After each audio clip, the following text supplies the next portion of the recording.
Hello दोस्तों। एक बार फिर से आप सभी का स्वागत है मेरे इस YouTube चैनल पर। और इस हफ्ते मैं वीकली चार्ट बस्टर से पहले एक और वीडियो लेकर आया हूँ। आस्क हिमांशु। आप लोगों का बहुत प्यार देखने को मिला मेरे YouTube वीडियो पर लास्ट हफ्ते जो मैंने बनाया। और मैंने देखा कि काफ़ी क्वेरीज थी मेरे ट्विटर अकाउंट पर और YouTube पर, तो मैंने सोचा कि पहले एक वीडियो उस पर बनाया जाए जिस पर मैं कुछ क्वेरीज आंसर करने की कोशिश कर सकूं। और न केवल इस हफ्ते बल्कि मेरी कोशिश रहेगी कि हर हफ्ते मैं ये एक आस्क हिमांशु का वीडियो रिलीज करूं, जिसमें आप सभी की जो जनरल क्वेरीज हैं उनको आंसर करने की कोशिश करूं। तो इस वीडियो में मैं ना केवल आपको कुछ क्वेरीज आंसर करने की कोशिश करूंगा टेक्निकल पैरामीटर्स पर, बल्कि निफ्टी और बैंक निफ्टी का भी एक क्विक आउटलुक हम शेयर करेंगे। तो चलिए दोस्तों, इस हफ्ते का आस्क हिमांशु शुरू करते हैं। तो चलिए दोस्तों, सबसे पहले शुरू करते हैं इंडेक्स के आउटलुक के बारे में, निफ्टी और बैंक निफ्टी के बारे में, कहां पर कैसी क्लोजिंग देखने को मिली इस हफ्ते और कैसा आउटलुक बनता है अगले हफ्ते के लिए, जो कि मंथली एक्सपायरी का भी हफ्ता है। देखिए, फ्राइडे के सेशन को एक ऊपरी लेवलों से मैं कहूंगा कि थोड़ी सी दबाव देखने को मिला। इनफैक्ट फ्राइडे को एक गैप डाउन देखने को मिला इन्फोसिस की वजह से, जिसमें एक बड़ा गैप डाउन था। उसके बाद हमने देखा कि निफ्टी में, जो कि एक काफी अच्छी क्लोजिंग थर्सडे की एक्सपायरी में देखने को मिला था, लगभग 20,000 के एक स्ट्राइकिंग डिस्टेंस पर हम बंद होते हुए नजर आए थे। उस बुलिश क्लोजिंग को निगेट करते हुए फ्राइडे के सेशन में एक वीक डे रहा। बाजार गैप डाउन खुला। हालांकि जो ओपनिंग लोज थे वहीं पर बाजार ने इंटायर डे स्पेंड करने की कोशिश करी, क्योंकि एक तरफ से जो आईटी की वीकनेस थी वो कॉम्पनसेट होती हुई नजर आई एफएमसीजी की तरफ से, एलएनटी की तरफ से और बैंक्स और फाइनेंशियल्स की तरफ से। तो क्या लेवल्स इंपॉर्टेंट हैं, कैसे हम नेक्स्ट वीक के लिए इंडेक्स को अप्रोच करेंगे, आइए चलिए देखते हैं। तो दोस्तों, पहले ये रहा आपके सामने डेली निफ्टी का डेली चार्ट, जिसमें हमने देखा कि बेसिकली 19,700 के लेवल्स को कहीं ना कहीं निफ्टी ने होल्ड करते हुए नजर आया, जो कि एक इस लास्ट अप मूव से पहले का एक इंपॉर्टेंट सपोर्ट जोन भी लगभग 19,700 का ही लेवल था। तो पहले तो इंपॉर्टेंट बात सबसे पहले दोस्तों ये है कि 19,700 जब तक हम होल्ड कर रहे हैं क्लोजिंग बेसिस पर, तो किसी भी तरह की मंदी का ख्याल दिमाग में भी लाना सही नहीं होगा, क्योंकि एक बहुत स्ट्रांग बुल है। ये छोटे छोटे शेकआउट्स आते हैं बाजार में, जो कहीं ना कहीं हमारा कॉन्फिडेंस हिलाने की कोशिश करते हैं, लेकिन इतनी जल्दी हमको डर कर भागना नहीं है, नहीं तो इस तेजी का फायदा नहीं उठा पाएंगे। ऐसा ही पिछले कुछ हफ्तों से, पहले कुछ दिनों से होते हुए नजर आया। तो पहले सबसे मोस्ट इंपॉर्टेंट 19,700 का लेवल है। अब अगर मैं पहले सबसे बड़ा वीकली चार्ट पर एनालाइज करने की कोशिश करता हूं, तो ये देखिए दोस्तों, ये रहा इसका वीकली चार्ट। वीकली चार्ट पर अगर आप देखें तो थोड़ा सा एक शूटिंग स्टार टाइप की कैंडलस्टिक बनते हुए नजर आई है। ये जो कैंडलस्टिक बनी है इसको शूटिंग स्टार कैंडलस्टिक बोलते हैं, लेकिन उतनी उतनी बड़ी इंटेंसिटी की ये कैंडलस्टिक नहीं है। एक आइडियल कैंडलस्टिक ये होती जिसमें जो ये बॉडी है बेसिकली वो बहुत छोटी होती, या इनफैक्ट ये रेड कलर की होती, यानी कि नेगेटिव क्लोज वीकली देखने को मिलता। इस ऊपरी स्तरों की प्रॉफिट बुकिंग के बाद भी निफ्टी इस हफ्ते लगभग 1% यानी कि 0.92% ऊपर बंद होने में कामयाब रहा। तो हो सकता है कि थोड़ा सा कंसोलिडेशन जरूर देखने को मिले, लेकिन अभी तक क्या एग्रेसिव सेलिंग का मौका है? नहीं। क्या एग्रेसिव आपको शॉर्ट लॉन्ग्स काटनी चाहिए? ऐसा भी अभी मुझे नहीं लगता। लेवल्स मैंने आपको बताया, 19,700 एक पहला इंपॉर्टेंट सपोर्ट है। अब दोस्तों, इसको इंट्राडे और ड्रिल डाउन करने की कोशिश करते हैं, और फर्दर ड्रिल डाउन करते हैं चार्ट्स को। देखिए दोस्तों, 19,700 जैसा मैंने बताया कि पहला एक इंपॉर्टेंट सपोर्ट है। जब तक बाजार इसके ऊपर बना हुआ है, मुझे लगता है कि हर सपोर्ट पर, हर डिप पर यहाँ पर खरीदारी देखने को मिलेगी।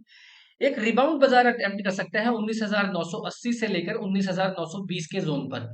ये एक इंपॉर्टेंट लेवल रहेगा वॉच आउट करने के लिए। अगर ये जोन वापस से निफ्टी ने मंडे या ट्यूसडे को अचीव कर लिया, इसके ऊपर निकल गया, तो मुझे लगता है ये एक छोटा सा डिप था। बाजार वापस से अपसाइड जाएगा, 20,000 के लेवल पार होते हुए नजर आएंगे। लेकिन अगर 19,900 के आसपास एक थोड़ा सेलिंग प्रेशर देखने को मिला इस रिबाउंड में, और अगले डिक्लाइन में 19,700 के नीचे निफ्टी जाता है, उस कंडीशन में यहां से 2 से 3% का डिप आता हुआ नजर आ सकता है, और 19,500 की तरफ भी मंथली एक्सपायरी हम होते हुए देख सकते हैं, जहां पर 19,500 से लेकर 19,300 की जोन में मल्टीपल सपोर्ट जोन बने हुए हैं। तो व्यू अभी भी पॉजिटिव है, खरीदारी का व्यू रखेंगे, 19,700 को क्लोजली वॉच करेंगे। उसके नीचे की क्लोजिंग पर ही बहुत शॉर्ट टर्म ट्रेडर्स अपने लॉन्ग की पोजीशंस काटेंगे। 19,500 19,300 की तरफ हम निफ्टी को जाता हुआ देख सकते हैं। अंटिल दैट हैपन्स, अपसाइड खुली है। 19,900 पहला एक लेवल है जो हम वॉच आउट करेंगे। 19,900 के ऊपर की अगर बाजार क्लोजिंग देता है तो मुझे लगता है कि जो इवेंचुअली मैं इस अपसाइड का रैली का टारगेट देख रहा हूँ शॉर्ट टर्म में, वो है लगभग 20,280 से 20,320 की जोन। वो हम आते हुए देख सकते हैं आने वाले हफ्ते में ही। Last but not the least दोस्तों, वीकेंड पर रिलायंस के नंबर्स भी आए हैं।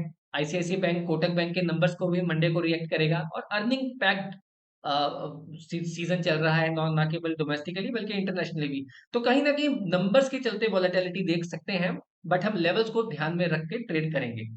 अब हम बढ़ते हैं दोस्तों बैंक निफ्टी के व्यू की तरफ। Bank Nifty I must say एक सबकी एक्सपेक्टेशंस को डिफाई करते हुआ एक कंसोलिडेशन के बाद एक ब्रेकआउट आता हुआ नजर आया। और दोस्तों ये वीकली चार्ट है जहां पर एक बहुत स्ट्रॉन्ग बुलिश मोरोबुजू बुलिश कैंडल देखने को मिली। पिछले 2 हफ्तों की जो कंसोलिडेशन थी, जो ये इनडिसाइसिव कैंडल्स थी, जो बेसिकली काइंड ऑफ डोजीज थी, जो कि इनडिसीजन कैंडल्स हम बोलते हैं, उनको नेगेट करते हुए ये जो हफ्ते की क्लोजिंग है ये काफी बुलिश है। तो मेरा ऐसा मानना है कि बाजार कहीं ना कहीं आईसीआईसी बैंक, कोटक बैंक के पॉजिटिव नंबर्स को डिस्काउंट करता हुआ नजर आ रहा है। फ्राइडे को हमने देखा कि आईटी में वीकनेस के बावजूद भी फाइनेंशियल्स में तेजी देखने को मिली। बैंक्स में एसबीआई में तेजी बनी, आईसीआईसी बैंक में तेजी बनी, कोटक बैंक में तेजी बनी। तो व्यू बैंक निफ्टी में रिलेटिवली पॉजिटिव बना हुआ है। अब अगर हम इसको फर्दर ड्रिल डाउन करें और छोटे लेवल्स की तरफ जाएं, तो दोस्तों जब हम डेली चार्ट्स की तरफ आते हैं तो यहाँ पर इंपॉर्टेंट रहेगा देखना कि पहला सपोर्ट कहाँ पर है। फ्राइडे का लो था 45,900 का, ग्रॉस जो लो था लगभग। तो अगले हफ्ते के लिए भी मुझे लगता है कि 45,900 एक इंपॉर्टेंट लेवल रहेगा। जब तक हम 45,900 के ऊपर बने हुए हैं, या हम 1 घंटे का ट्रेड भी 45,900 के नीचे नहीं करते, तब तक हम बैंक निफ्टी में किसी भी वीकनेस के बारे में सोचेंगे भी नहीं। 45,900 46,000 सपोर्ट जोन है, बाइंग जोन है। अप साइड में 46,200 46,300 के बीच में हो सकता है थोड़ा सा वक्त गुजारे।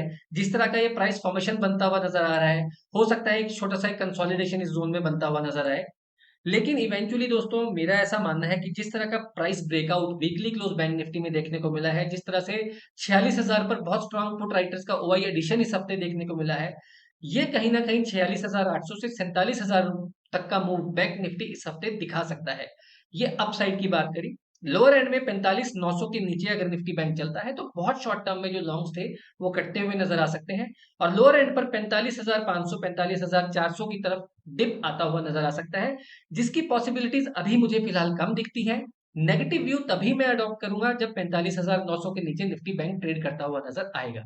तो दोस्तों ये था मेरा निफ्टी बैंक निफ्टी पर आउटलुक अगले हफ्ते के लिए। अब क्विकली शुरू करते हैं क्वेरीज लेना, जो कि क्वेरीज मेरे यूट्यूब चैनल पर भी मैंने कुछ देखी, कुछ ट्विटर हैंडल पर आई हुई थी। तो क्विकली अब मैं कुछ क्वेश्चन आंसर्स कुछ क्वेश्चंस के आंसर्स रादर देना चाहूंगा, हैंडल करना चाहूंगा क्वेरीज।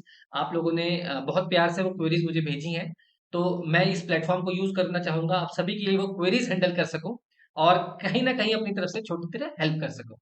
तो दोस्तों पहली क्वेरी है गोपाल जी की तरफ से इन्फोसिस में, कि इन्फोसिस में अब क्या करना चाहिए, क्या इन्फोसिस से खरीदने के लेवल्स हैं।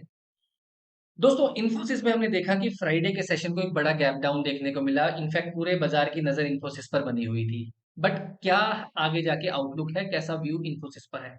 इन्फोसिस का अगर मैं चार्ट देखता हूं दोस्तों, तो एक इन्फोसिस ने लगभग 1170 के लोज से, जो कि हमने पिछले क्वार्टर के नंबर्स वाले दिन आते हुए देखे थे अप्रैल में, वहां से लगभग 1500 तक की एक अच्छी रनअप बाजार ने दिखाई।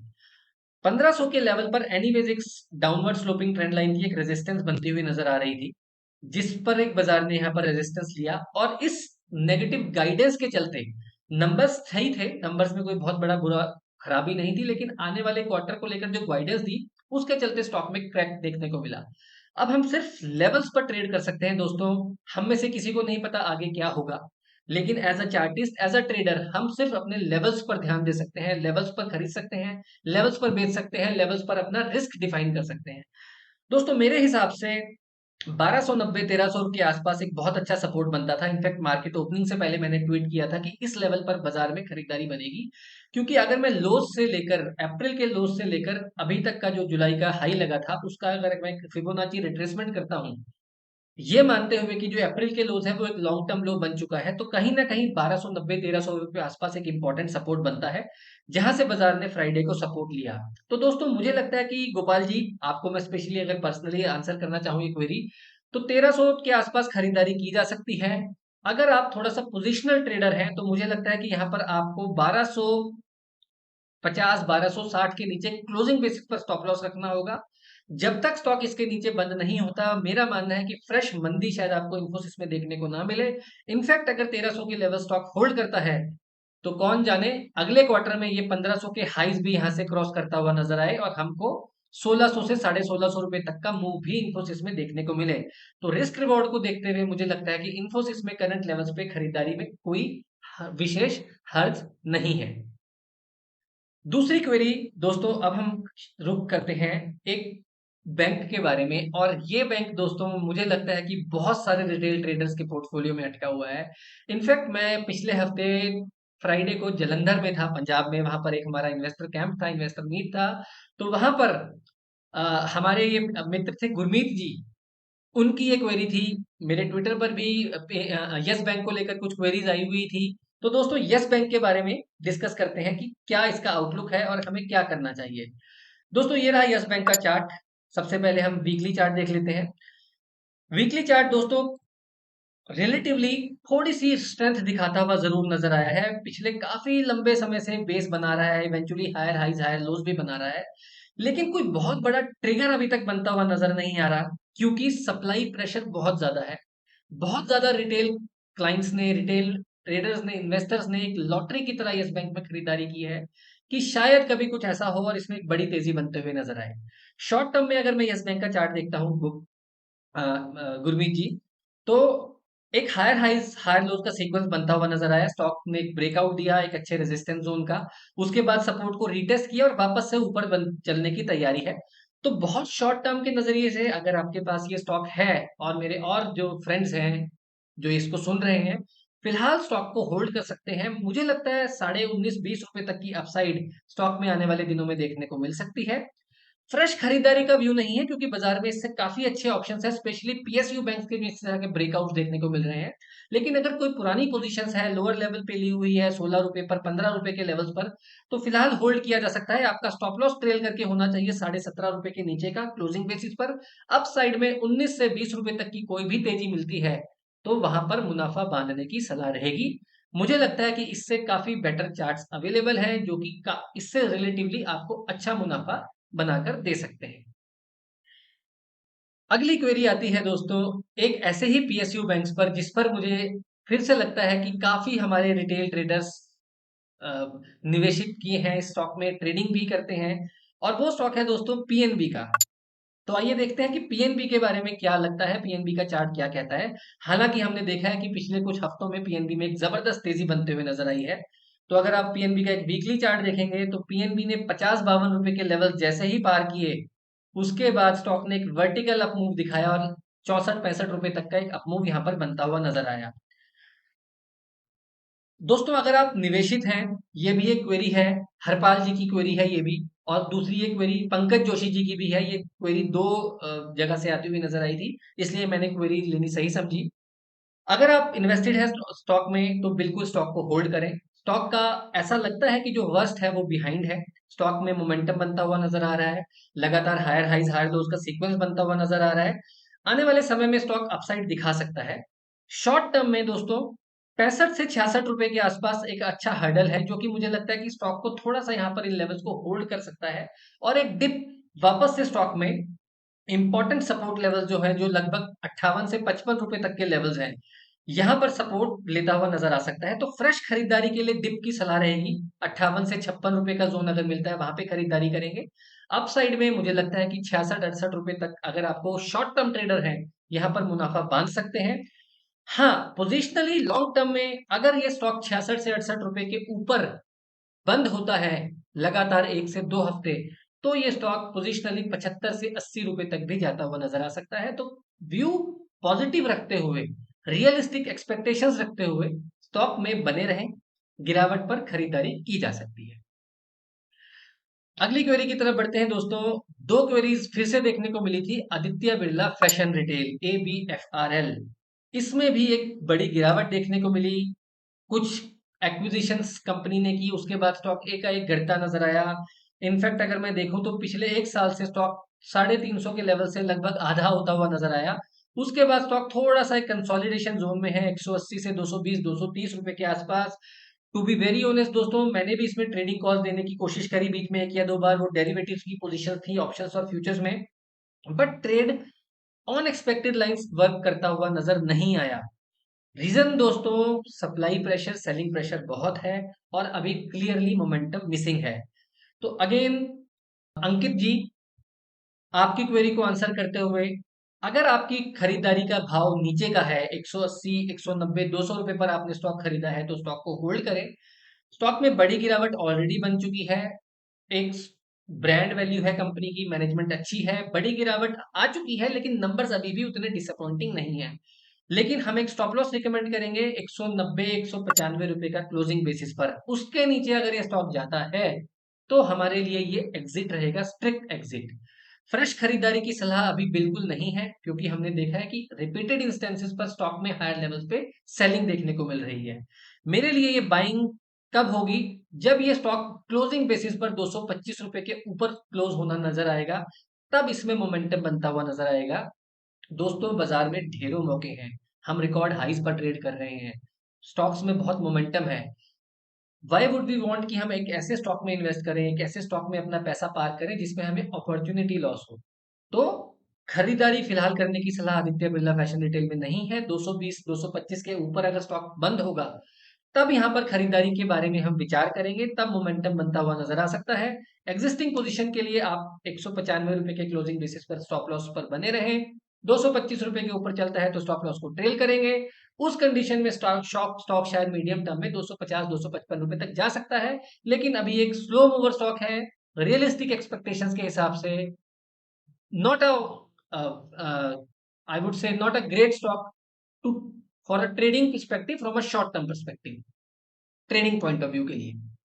अगली क्वेरी गरिमा गोयल जी की है, इन्होंने दो स्टॉक्स पूछे हैं, उसमें से मैं एक स्टॉक के बारे में क्वेरी हैंडल करना चाहूंगा। स्टॉक का नाम है जैक्सन पाल फार्मा, जो कि एक जबरदस्त आउट परफॉर्मर रहा। पूरे के पूरे फार्मा स्टॉक की रैली से पहले स्टॉक में एक जबरदस्त बुल रन थी। ये है दोस्तों स्टॉक का मंथली चार्ट।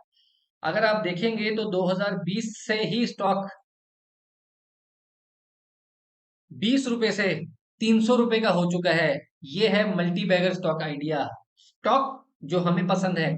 इस तरह के स्टॉक्स जो आपके पोर्टफोलियो में होने चाहिए, जो लॉन्ग टर्म पोर्टफोलियो का हिस्सा होने चाहिए, जहां बढ़ती है बड़ी वेल्थ। क्या आपके पास अगर ये स्टॉक है तो आपको क्या करना चाहिए, पहले इस चीज का क्वेरी करते हैं। तो दोस्तों ये जरूरी है कि अगर हमारे पास कोई ऐसा स्टॉक है जो कि विनर स्टॉक है, तो हम उसके प्रॉफिट को प्रोटेक्ट करें, हम उसके प्रॉफिट के स्टॉप लॉस को ट्रेल करते चलें। मेरे हिसाब से दोस्तों, अगर ये स्टॉक 280 रुपए के नीचे क्लोज होता है तो आपको इस स्टॉक से निकल जाना चाहिए। जब तक ऐसा नहीं होता तब तक इस स्टॉक को में बने रहें। हो सकता है स्टॉक आने वाले समय में कुछ कंसोलिडेशन दिखाए, क्योंकि बहुत शार्प रनअप स्टॉक में देखने को मिली है। तो हो सकता है स्टॉक 350 रुपए से लेकर 300 रुपए तक की जोन में, या 400 से 300 की जोन में कंसोलिडेशन जोन में जाए। लेकिन ऐसा फिलहाल चार्ट के सेटअप को देखते ऐसा लग रहा है कि स्टॉक कंसोलिडेशन के मूड में है, लेकिन वीकनेस नहीं है। तो एग्जिस्टिंग पोजीशंस को बिल्कुल होल्ड करें। 280 260 रुपए के नीचे अगर क्लोज होना शुरू होता है तो स्टॉक का शायद मोमेंटम ढीला पड़ सकता है, तो आप इस मुनाफे को बांधें या फिर पार्ट प्रॉफिट बुक करें।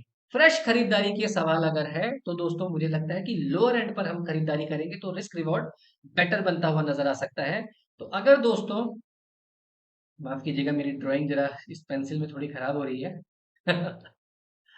तो रफली ये स्विंग जो लो है ये लगभग 300 रुपए के नीचे का है। तो इसके नीचे अगर स्टॉक क्लोज होगा, पहला लोअर लो बनेगा, वीकली क्लोज इसके नीचे आएगा, तो ही स्टॉक कमजोर होगा। नहीं तो इसके आसपास जब भी आएगा तो मुझे लगता है कि ये कंसोलिडेशन है और इसका ब्रेकआउट इवेंचुअली होता हुआ नजर आ सकता है। तो 300 रुपए के आसपास खरीदारी की जा सकती है, लेकिन डेफिनेटली स्टॉक को होल्ड करें और विनर को राइड करें।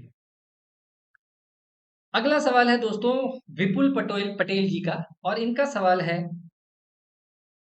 कोठारी पेट्रो के बारे में, कि इन्होंने मुझसे स्ट्रेट फॉरवर्ड पूछा है कि क्या कोठारी पेट्रो में खरीदारी की जा सकती है। तो विपुल जी, थोड़ा सा मैं आपकी क्वेरी को आंसर करने में लेट हो गया हूँ, क्योंकि मैं देख पा रहा हूँ स्टॉक में पिछले कुछ दिनों में अच्छा रनअप देखने को मिला। लेकिन आपका स्टॉक सिलेक्शन एकदम बहुत अच्छा है। स्टॉक एक अच्छे करेक्शन से, एक अच्छे कंसोलिडेशन से, एक बड़ी तेजी के बाद एक अच्छा कंसोलिडेशन से बेस बनाकर निकल चुका है। तो इस स्टॉक में मुझे लगता है कि कोई भी थ्रोबैक्स अगर आपको मिलते हैं 85 रुपए के आसपास के, 90 रुपए के आसपास के, तो आपको उन लेवल्स पर फ्रेश खरीदारी करनी है। थ्रोबैक्स पर खरीदारी करें। ये एक बहुत अच्छा पैटर्न का ब्रेकआउट है। एक राउंडिंग बॉटम बनता हुआ नजर आ रहा है। अगर कोई थ्रोबैक इन लेवल्स पर आता है तो आपको खरीदारी करनी है 85-82 रुपए के लेवल्स तक। वॉलेटाइल कैश मार्केट का स्टॉक है तो थोड़ा बहुत 2-4-5 रुपए वॉलेटिलिटी दिखा सकता है। स्टॉप लॉस बहुत छोटा रहेगा। स्टॉप लॉस रहेगा 77 यानी 75 रुपए राउंड फिगर में क्लोजिंग बेसिस पर स्टॉप लॉस को होल्ड करें। और कोठारी पेट्रो में विपुल जी, मुझे लगता है कि अगर आप 6 से 8 महीने का समय देंगे तो आपको ना केवल रिसेंट हाई जो कि 120-125 रुपए के हैं, बल्कि नए हाइज भी बनते हुए नजर आ सकते हैं। अच्छा पैसा बन सकता है। अगला सवाल बढ़ते हैं दोस्तों। टाटा पावर का सवाल पूछा है मुझसे अशोक सरकार जी ने। तो अशोक जी, टाटा पावर हालांकि एक अंडर परफॉर्मर रहा है। हमने इस स्पेस में बड़े तेजी देखी। एचबीएल पावर से लेकर जीनस पावर से लेकर सीजी पावर से लेकर एनटीपीसी से लेकर पावर ग्रिड तक सब स्टॉक्स ने पैसे बना के दिए एक्सेप्ट टाटा पावर। तो अगर आप इस स्टॉक में होल्ड करते हैं, पोजीशन आपकी डिलीवरी की हैं, तो स्टॉक इंपॉर्टेंट सपोर्ट के आसपास है। फिलहाल इन लेवल्स पर होल्ड किया जा सकता है। स्टॉक 50 दिन की मूविंग एवरेज के आसपास बना हुआ है। 215-210 रुपए के जोन में मल्टीपल सपोर्ट जोन है। लास्ट होप है। अगर स्टॉक को चलना है तो यहां से घूमना है और मोमेंटम पिकअप करना है। मोमेंटम पिकअप करना है 215-220 रुपए के ऊपर निकलना है। और जब वो होगा तब स्टॉक में तेजी बनेगी। 230 235 के ऊपर जब निकलेगा तब यहां पर हम शॉर्ट टर्म में ट्रेडिंग के लिए, पोजिशनल ट्रेडिंग के लिए सलाह देंगे। जब तक स्टॉक 230 रुपए के ऊपर नहीं जाता, फ्रेश खरीदारी की फिलहाल सलाह नहीं है। स्टॉक फिलहाल एक लंबी कंसोलिडेशन में है। अगेन दोस्तों, ये बुल रन है, इसको हमको मैक्सिमम कैपिटलाइज करना है। कैपिटल हमारे पास, सबके पास लिमिटेड है। उस लिमिटेड कैपिटल को उन जगह पार्क करना है जहां पर मोमेंटम तेज है। रिस्क डिफाइन करेंगे, रिस्क लिमिटेड रखेंगे और अच्छे रिटर्न्स के लिए ट्रेड करेंगे या इन्वेस्ट करेंगे। तो टाटा पावर में अगर आपकी पोजिशनल होल्डिंग है लॉन्ग टर्म, तो फिलहाल 210 के स्टॉप लॉस से होल्ड करें। फ्रेश खरीदारी फिलहाल नहीं है। 230 रुपए के ऊपर स्टॉक चलेगा तो हम यहां पर खरीदारी करके चलने की सलाह देंगे। लास्ट क्वेश्चन दोस्तों आया है जिस पर मल्टीपल क्वेरीज देखने को मिली है, और ये भी अभी खबरों में स्टॉक था, इसीलिए मेरा मानना है कि इस पर काफी क्वेरीज देखने को मिली है। स्टॉक है डेल्टा कॉर्प। डेल्टा कॉर्प में हमने देखा कि सरकार की तरफ से जो जीएसटी की अनाउंसमेंट हुई तो इस कंपनी में एक बड़ा डेंट लगा। एग्जिट देखने को मिले बड़े ट्रेडर्स, बड़े इन्वेस्टर्स की तरफ से, और स्टॉक में एक बड़ी गिरावट भी आते हुए नजर आई। सवाल है कि क्या करें हम डेल्टा कॉर्प में एग्जिस्टिंग पोजीशंस का। सवाल है कि क्या हम डेल्टा कॉर्प इस लेवल पे खरीदें। स्टॉक ऑलरेडी 250 रुपए से गिर के 180-190 रुपए तक आ चुका है। तो दोस्तों देखिए, जब बड़ी कोई पॉलिसी चेंज होती है तो वो किसी के भी कंट्रोल से बाहर है, उसका आउटकम किसी के पास भी नहीं है। इसीलिए मैं बार बार कहता हूं कि हमारे पास है सिर्फ हमारे लेवल्स, हमारा रिस्क मैनेजमेंट, जो हमको बचा सकता है इस बाजार में लॉन्ग टर्म सर्वाइव करने के लिए, हमको अपॉर्चुनिटीज देता है। डेल्टा कॉर्प में जहां तक सवाल है फ्रेश खरीदारी का, तो अभी मैं इस स्टॉक से बिल्कुल दूर रहने की सलाह दूंगा। गिरते हुए नाइफ को पकड़ने की सलाह बिल्कुल नहीं है। हमने देखा है कि इस तरह के स्टॉक्स, इस तरह के सेक्टर्स बहुत बहुत लंबे समय तक एक कंसोलिडेशन, एक करेक्शन में जा सकते हैं। और वो समय कितना होगा, नो वन नोज। तो हम क्यों अपना ऐसी जगह पर पैसा फंसाएं या निवेश करें जहां पर होल्डिंग पीरियड लंबा हो सकता है, अर्निंग्स को लेकर डाउट है। तो फिलहाल खरीदारी करके चलने की बिल्कुल सलाह नहीं है। फिर भी अगर कोई पॉजिटिव न्यूज फ्लो स्टॉक में आता है, किसी न्यूज फ्लो के चलते अगर स्टॉक 195 रुपए के ऊपर निकलता है, तो एक मोमेंटम प्ले कर सकते हैं, क्योंकि स्टॉक एक बेस बना रहा है पोजिशनली लॉन्ग टर्म चार्ट पर 150 से 190 रुपए के आसपास। फिलहाल स्टॉक ने उन लेवल्स को होल्ड किया है। इस इस सपोर्ट को तोड़ने से पहले, 180 185 को तोड़ने से पहले अगर 195 के ऊपर चलता है तो 15-20 रुपए तक का एक मोमेंटम प्ले देखने को मिल सकता है। उसको हम शॉर्ट टर्म में प्ले कर सकते हैं। फ्रेश खरीदारी की बिल्कुल सलाह नहीं है। और अगर स्टॉक क्लोजिंग बेसिस पर प्रीवियस स्विंग लो और 200 दिन की मूविंग एवरेज के नीचे बंद होता है, जो कि लगभग 175 180 रुपए के लेवल्स हैं, तो स्टॉक से स्ट्रिक्टली निकल जाने की सलाह रहेगी, अगर आपके पास ये लॉन्ग टर्म पोर्टफोलियो में है तो भी। तो दोस्तों, मैंने कोशिश करी कुछ आपके स्टॉक क्वेरीज को आंसर करने की। आशा करता हूं कुछ हेल्प कर पाया होऊंगा। ये सिर्फ एजुकेशनल पर्पसेस के लिए क्वेरीज आंसर थी दोस्तों। डिसीजन लेने से पहले, ट्रेड करने से पहले अपने फाइनेंशियल एडवाइजर्स को जरूर कंसल्ट करें। स्टॉक मार्केट में ट्रेड करने से लॉस हो सकता है कैपिटल का भी, तो प्लीज इस चीज को हमेशा ध्यान में रखें। हम ब्रोकर्स हैं, रजिस्टर्ड रिसर्च एनालिस्ट हैं, इन्वेस्टमेंट एडवाइजर्स हैं। हमारे क्लाइंट्स की सब स्टॉक्स में, किसी भी स्टॉक में किसी भी पॉइंट पर पोजीशंस हो सकती हैं। तो प्लीज ये स्टैंडर्ड डिस्क्लेमर को ध्यान रखकर इस वीडियो को कंसीडर करें। और दोस्तों, अगर पसंद आया आपको मेरा आंसर करना, मेरी क्वेरीज के आपके क्वेरीज के आंसर्स, तो प्लीज इसको लाइक कीजिए, सब्सक्राइब कीजिए और ऐसे ही अपनी क्वेरीज भेजते रहिए यूट्यूब पर, ट्विटर पर। मैं कोशिश करूंगा कि हर हफ्ते इसी तरह मैं इन क्वेरीज को आंसर कर सकूं। तो this would be all for this week, signing off from ask Himanshu. Thank you, have a nice weekend.